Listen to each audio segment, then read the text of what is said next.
జై భీమ్. నెల్లూరు జిల్లా అల్లూరు మండలం గద్దగుంట గ్రామంలో ఈరోజు ఒక స్ఫూర్తిదాయకమైనటువంటి విషయం మీకు చెప్పబోతున్నాను. బాబాసాహెబ్ అంబేద్కర్ విగ్రహాన్ని ఎలాగైనా గ్రామంలో స్థాపించాలని, ఆయన అడుగుజాడల్లో తర్వాత తరాలు నడవాలని గంగపట్నం కృష్ణన్న వయసు 65 సంవత్సరాల దాకా ఉంటుంది. ఆయన ఎంత కష్టపడ్డాడో మీకు తెలియజేయాలి. ఎలాగైనా అంబేద్కర్ విగ్రహం పెట్టాలనే ఉద్దేశంతో టోటల్గా ఎవరు సహకరించకపోయినా నారాయణ హాస్పిటల్లో సెక్యూరిటీ గార్డుగా పనిచేసి ఆ సెక్యూరిటీ గార్డు వచ్చే జీతాలన్నీ దాపెట్టుకొని ఈ రకంగా విగ్రహాన్ని స్థాపించారు. త్వరలో ఓపెనింగ్ చేయాలంటే ఏ విధంగా చేయాలి, అంబేద్కర్ మార్గంలో ఏ విధంగా చేయాలి, దాని కరపత్రం ఏ విధంగా వేయాలి, ఫంక్షన్ ఎలా చేయాలని చెప్పి దాని విషయాలు అడిగేదానికి నన్ను ఈరోజు పిలిచారు. నేను వచ్చి చూసి ఇక్కడంతా గమనించాను. చాలా స్ఫూర్తిదాయకంగా ఉంది. త్వరలో చెప్తానని చెప్పాము.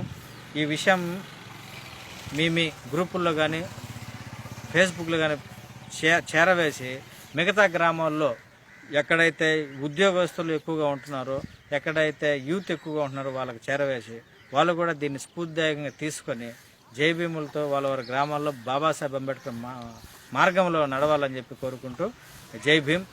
ఇప్పుడు అన్న మాట్లాడుతున్నాను, నేను తీసుకుంటాను. అన్న జై భీమ్. అన్న జై భీమ్ చెప్పన్నా. మాది గద్దగుంట గ్రామం. నా పేరు గంగపట్నం కృష్ణయ్య. నేను అంబేద్కర్ విగ్రహం పెట్టాలని చాలా ఇబ్బంది పడిపోయాను.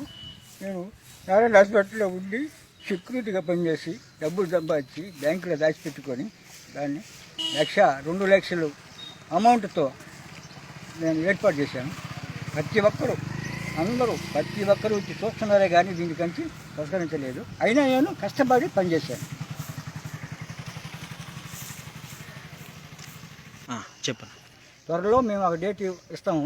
ఆ డేట్ ప్రకారం మీరందరూ ప్రతి ఒక్కరు వచ్చి దానికి సంతోషంగా మేము ఓపెన్గా చేయాలనే ఆలోచనతో మిమ్మల్ని అందరినీ పిలిపిస్తున్నాను. వాళ్ళ నుంచి కృష్ణప్రసాద్ సార్ వచ్చారు. కృష్ణప్రసాద్ సారు ఏ విధంగా పాంప్లెట్ తయారు చేస్తారో వాళ్ళందరినీ పిలిపించి మేము బాగా చేయాలనే ఆలోచనతో ఉన్నాము. జై భీమ్.